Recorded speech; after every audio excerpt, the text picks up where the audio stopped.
pun kundur Pak Tarik. Oh. Sinten? Pak Wagimin sing kagungan kerja? Mboten wani kula.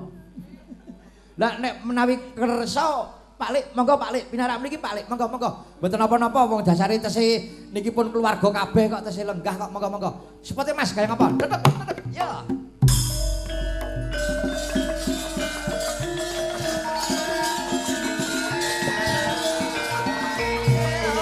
Monggo Pak Lik.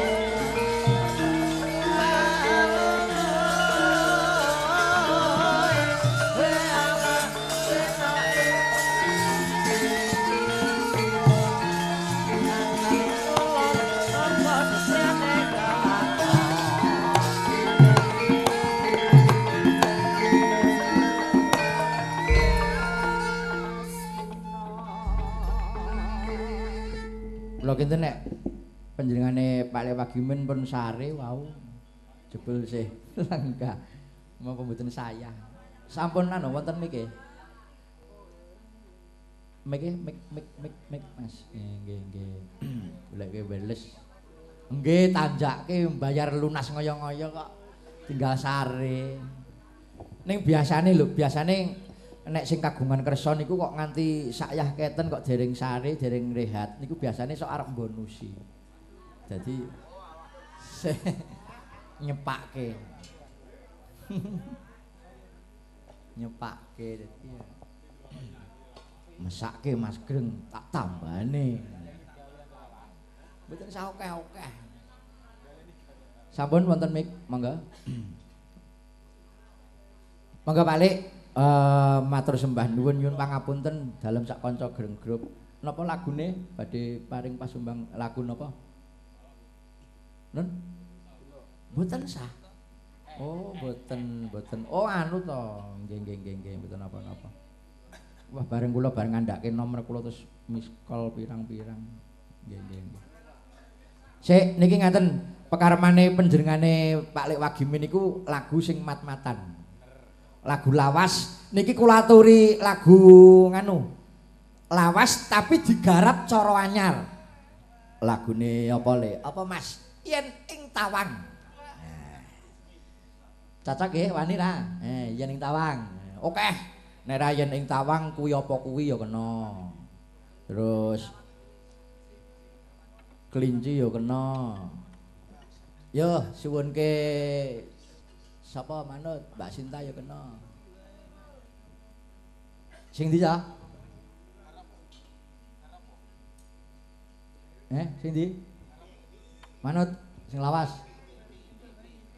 Ngimpi. Oh ya ngimpi. Oke, ngimpi ya kena. Nah, iki lawas. Ning digarap cara anyar. Ya, kaya ngapa?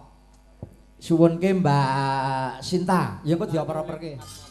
Monggo kaya ngapa? Kanca-kanca Green Group, monggo ngimpi dados.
nganggo biola, nganggo trompet, ya, nganggo keyboard. Mangga.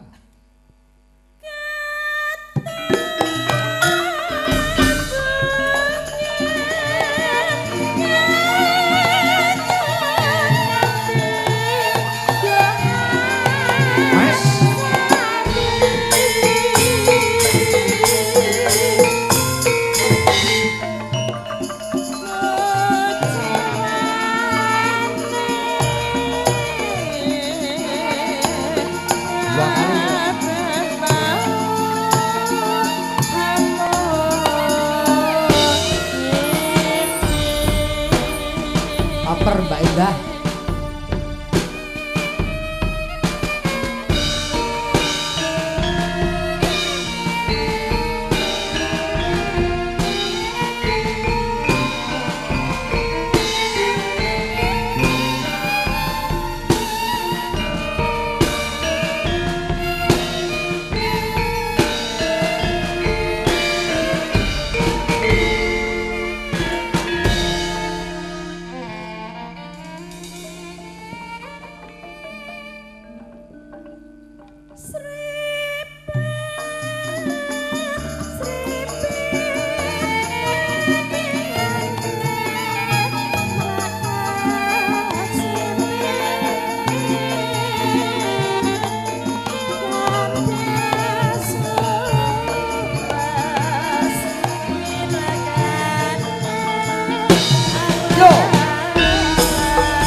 Sing ngendang sesuk kuliah pagi. Selak kuliah. Kanggo tutupan gong. Iki sing hot genti cara Jawa Barat, cara Bandungan. Bandung ora Bandungan Bandung. Terus kelingan ketentom Bandungan ae.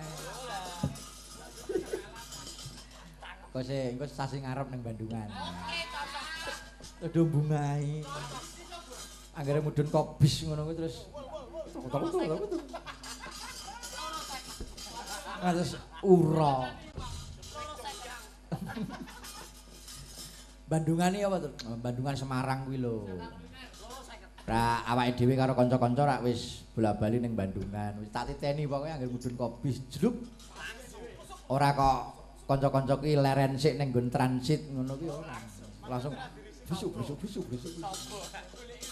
Terus engko Pak Lurahe wayah dandane ngunekke sempritan. Prit kumpul.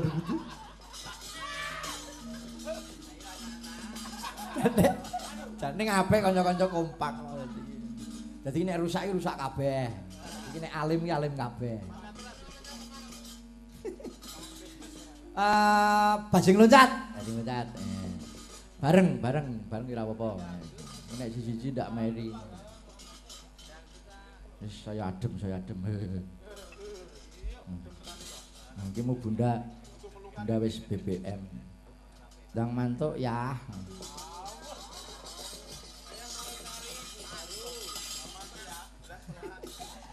Monggo, kaya ngapa? Diaturke kanca-kanca Gen Group.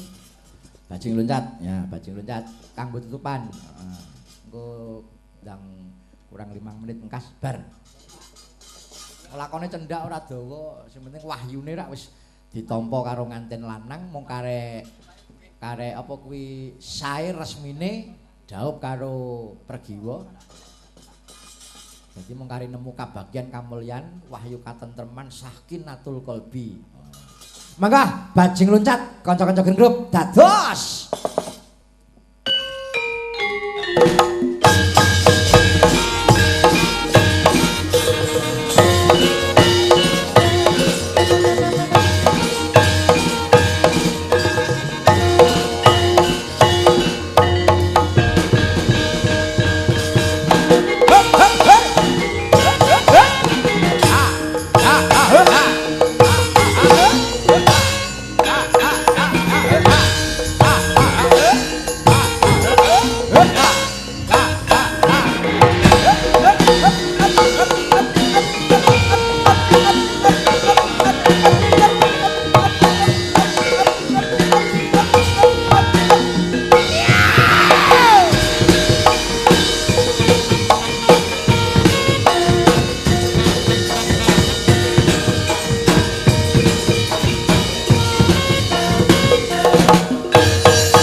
KTP-ne anyar. Ayo. Monggo Mbak Lydia sik.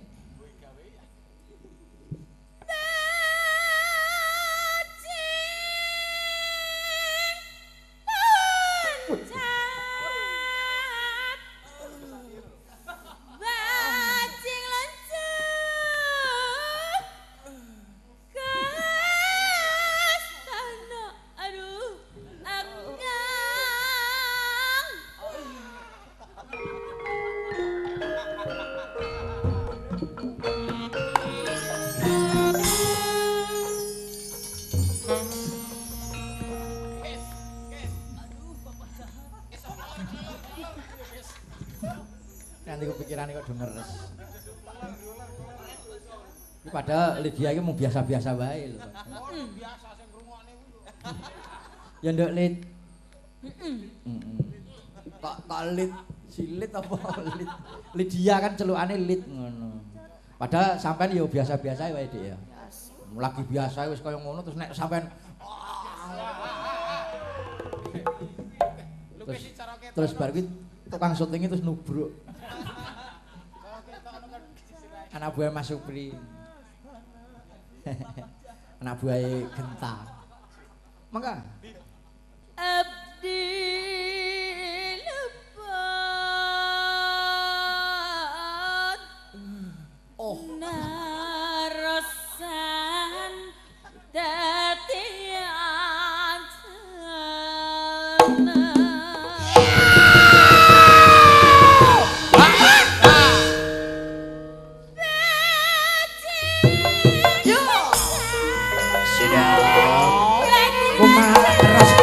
Lurus sedayana ana ngalur Jawa yang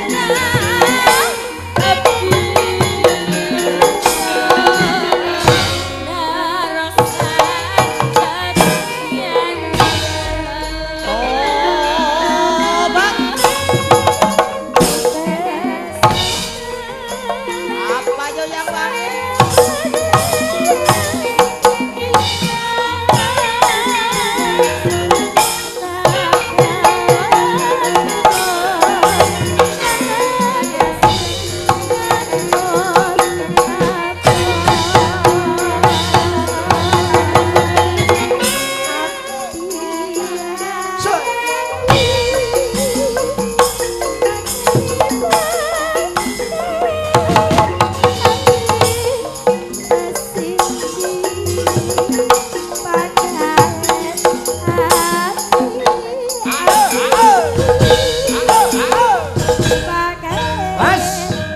Hop.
Iki kateruga Mas Nopi S. Kru GSN, grup Sukonedo. Tetanda Mas Nopi S nggih, matur suwun. Yo. Sik coba saiki ganti Sinta. Sinta ndesuse piye? Kok ndesus? Pokoke kudu ngalahke Lydia. Bajing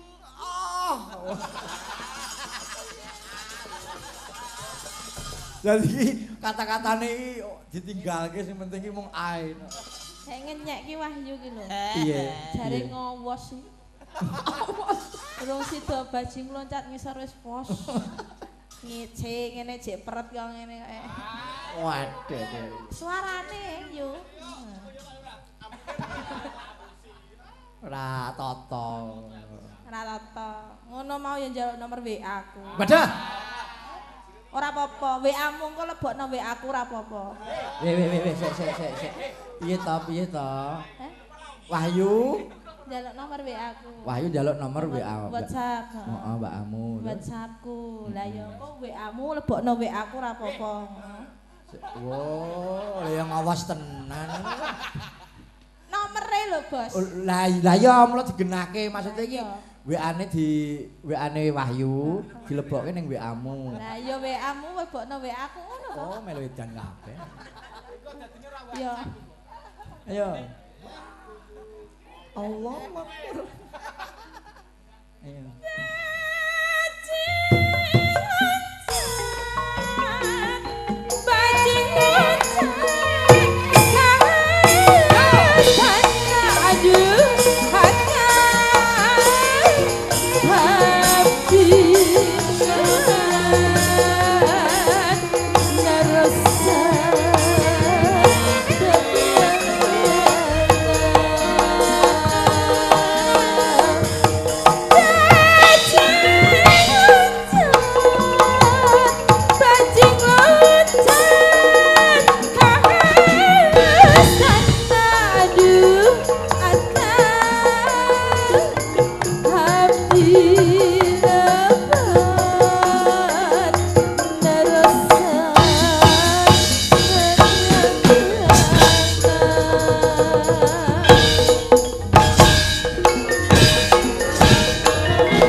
Alhamdulillah. Matur suwun. Diaturke renggong lagu pirang-pirang ana kekurangane ya nyuwun pangapura ana kladuke uga nyuwun pangapura. Sing baku ndedonga nyuwun ngarsaning Gusti Allah.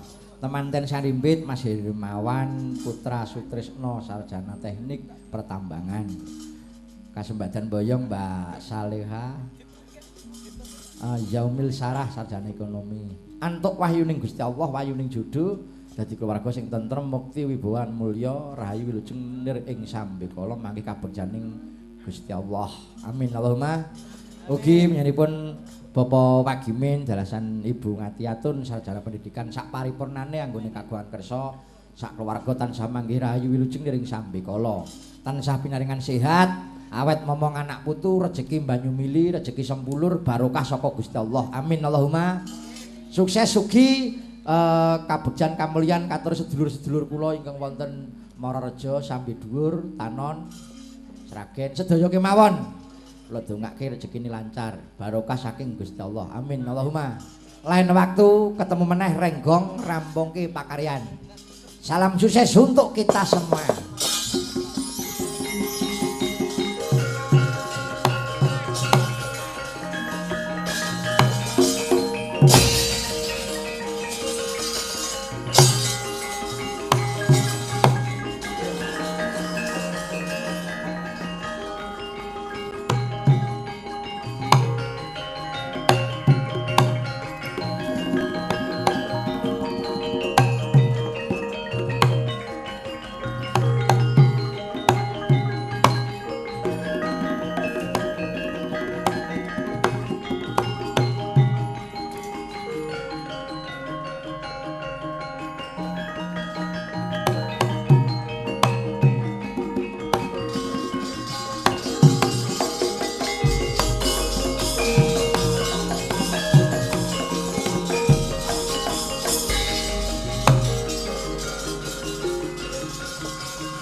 Monggo Gus, pinarak mriki kula jarwani, Den.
Sarate pandam sumula hamadangi jroning pasareyan ngenani wadana remu kalingan ngangrangan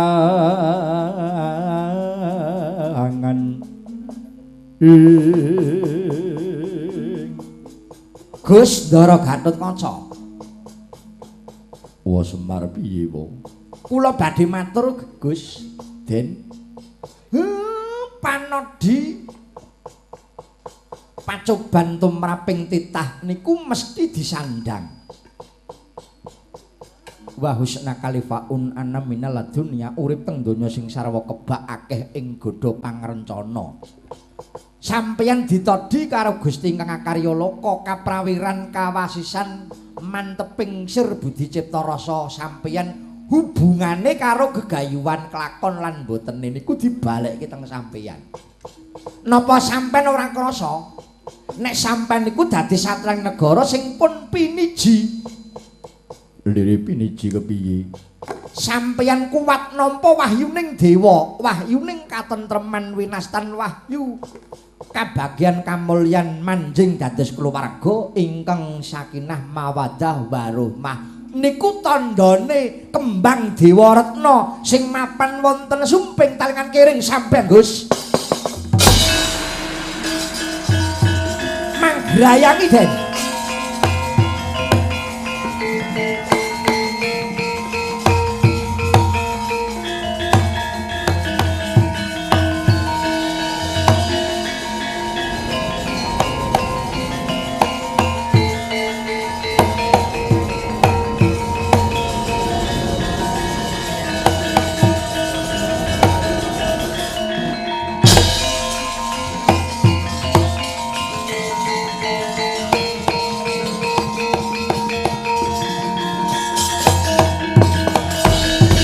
Hinangkara dhamre damdu damduning utama titi tetep dadya pangobaning ing iya jagat Dewa Bathara jagat iki kembang Dewa Retna ingkang mapan ana sesumping talingan kiring. Nggih. Niku kanggo tandha nek sampean niku dadi satriya ingkang piniji. Minangka lantaran wahyuning jagat sakinatul qalbi sing tentrem ora mung sampeyan temanten ning dayani kula wangsa dayani kawula dasih mula aja kendho aja nglokro Gus. Wahyune pun sajiwa. Aku kudu kepiye? Calon garwa sampeyan pergiwa sing wonten bebaya kudu sampeyan ayomi Gus.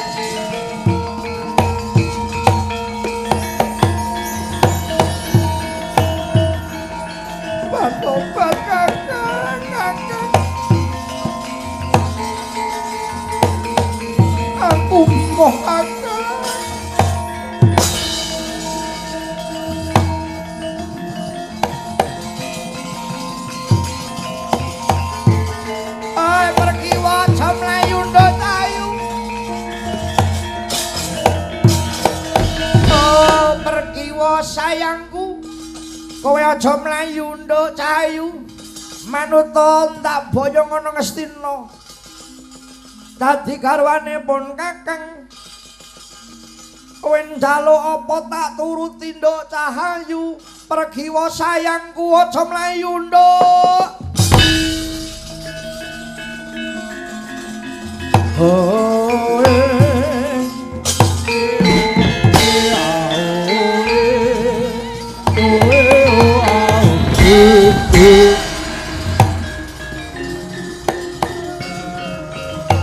aja mlayu batu pengajian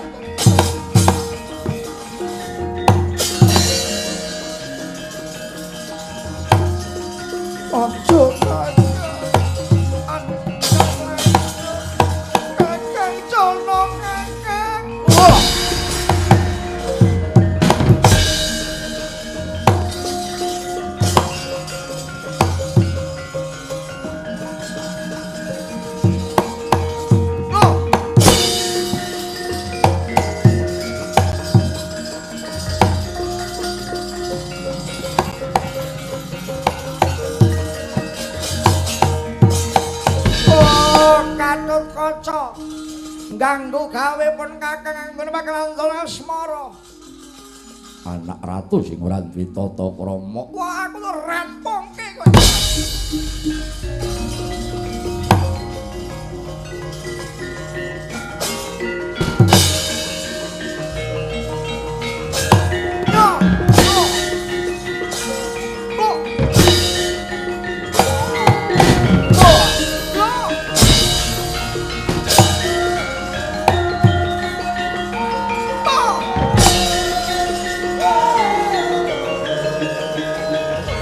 Kurawa, dirangket Gatotkaca, Kurawa rangket.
Geger mapanipun Madukara.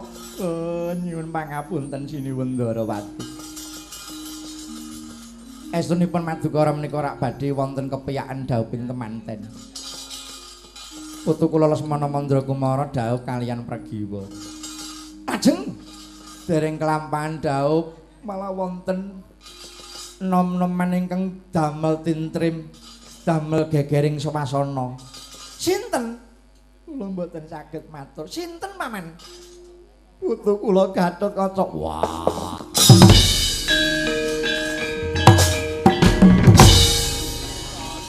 Welas. Markodara. Iya.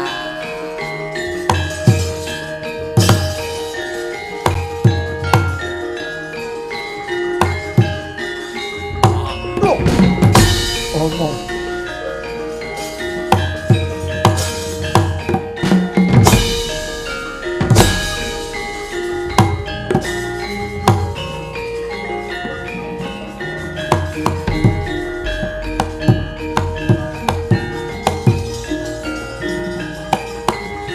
Markodara.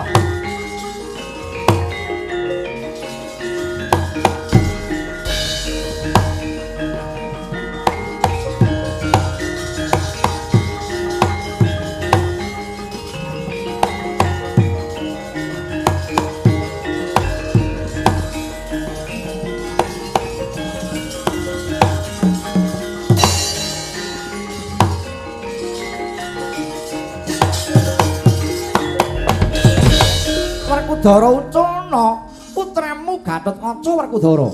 Wah, ora tak ucul ya pateni iki lho. Dosa lupute apa Gatotkaca? Lupute gendong yendit. Mirang-mirangke wong tuwa. Lepat menapa Kanjeng Rama? Klerumu akeh. Wah, bedeti. Lho. Aja kuwi putramu lho kok bedeti padake iwak wae. Ben bedeti ben ora pait. Kuwi anakmu lho, elinga anakmu dhewe. Sing rugi dudu sapa-sapa, sing rugi Werkudara dhewe. Ben besok gawe anak neh. Kuwi ndok-ndokmu dhewe, sesuk ngendok neh. Mangsane peh gampang wae. Gus mengkiri den lepatipun menapa? Momongkan kula Ndara Gatut mirang-mirangke wong tuwa ngrusak tatanan wong sing arep rabi. Apa ora nek wedokan liya. Wah. Kula mboten lepat Kanjeng Rama. Mangiriin Gus sing matur kula Den. Estunipun ingkang putra Ndara Gatut niku mboten lepat. Namung Ndara Gatut kala wau paring pengayuman kalih Gusti Kulayu Dewi Pergiwa putranipun Ndara Janaka ingkang badhe dipun bergonjak kaliyan Lesmana Mandrakumara. Inggih Kakang Mas kula ingkang lepat Kakang Mas kula nyuwun pangapunten. Jebul ingkang dipun tresnani anak kula Pergiwa menika namung anak kula Pringgondani. Kakang Mas anak kula Gatut Kaca mboten lepat. Ucana Mardara.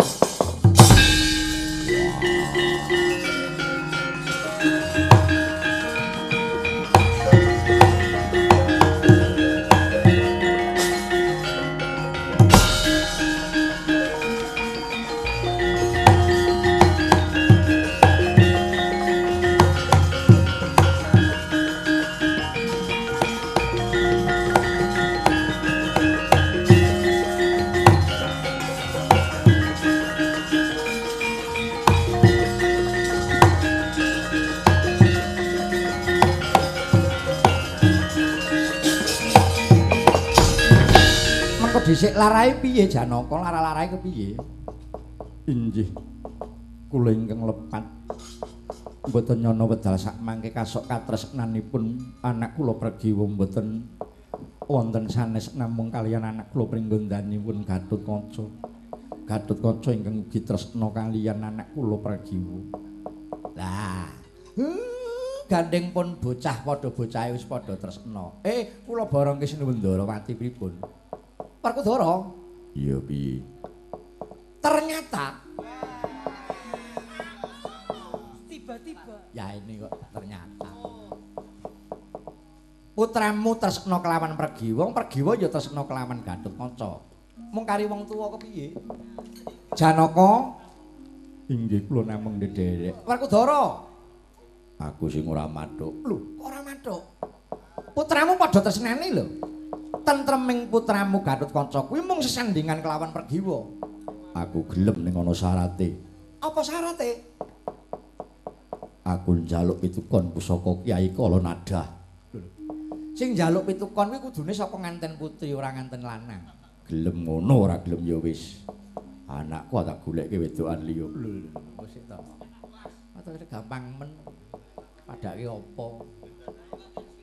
Kyai Kalanada kagungane Yayi Janaka piye? Kanggo sarana daping temanten pitukon. Inggih kula namung ndedereke mawon Koko Prabu. Yen ngono wis pinesti jodho, Werkudara. Ya, mathuk.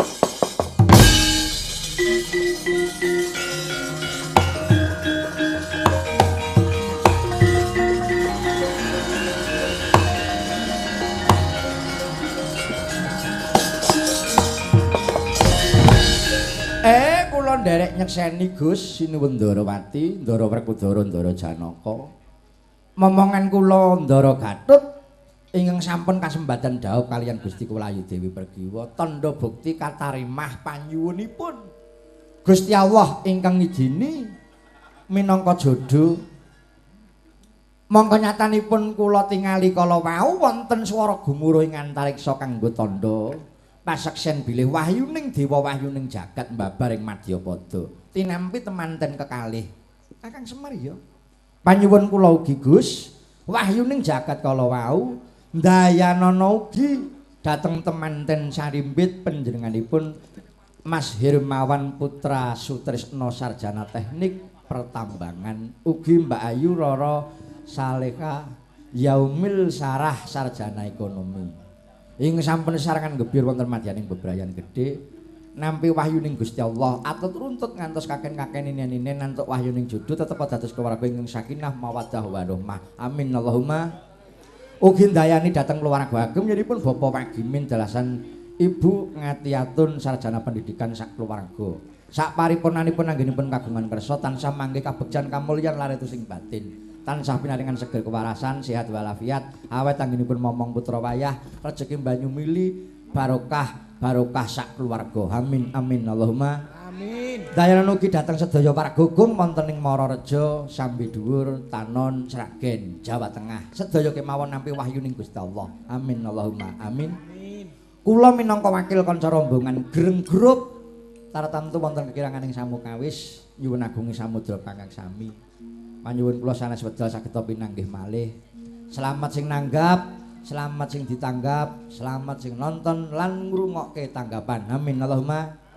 Kanca-kanca kru audio sound system ARS, kanca-kanca kru video syuting Delta, Mas Supri sak kanca, ugi kanca-kanca radio Setia FM matur nuwun lain waktu kita ketemu kembali. Salam sukses untuk kita semua. Kanthi panunting atur akhirul kalam wassalamualaikum warahmatullahi wabarakatuh. Hasbunallah.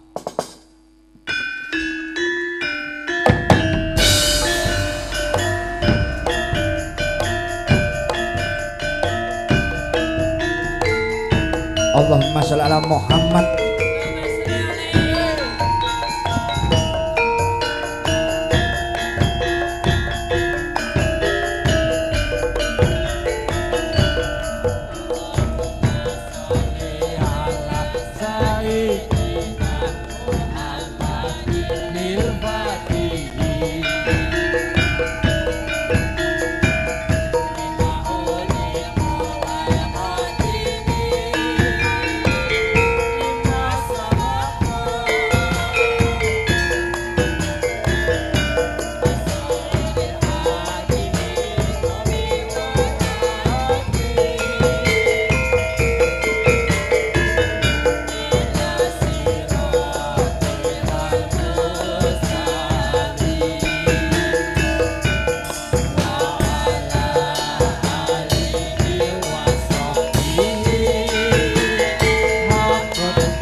Nabi Muhammad.